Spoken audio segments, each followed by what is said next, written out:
அண்ணன் செத்து போனது உங்க ரசிகர் உங்களுக்கு பாடுபட்டு உயிரை விட்டுருக்கான். டேய், இவன் நானோட உயிரோட சொன்னேன், நானோட ரசிகர் மன்றம் வைக்க சொன்னேன், நானோட கரண்ட் கம்பத்துல கொடி கட்ட சொன்னேன்.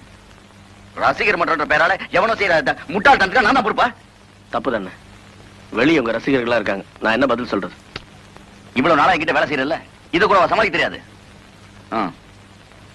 இங்க வாடா, போய் இந்த செய்தியை கேள்விப்பட்டதும்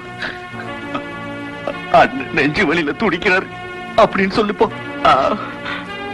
நெஞ்சு வலி.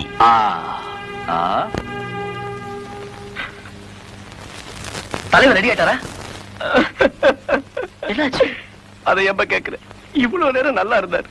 அவர் ரசிகர் ஒருத்தர் செத்து போயிட்டாருன்னு கேள்விப்பட்ட உடனே நெஞ்சு வலி வந்து படுத்துட்டாரு. உங்களுக்கு தான் தெரியுமே, அண்ணன் மனசு ரொம்ப இலகுனது.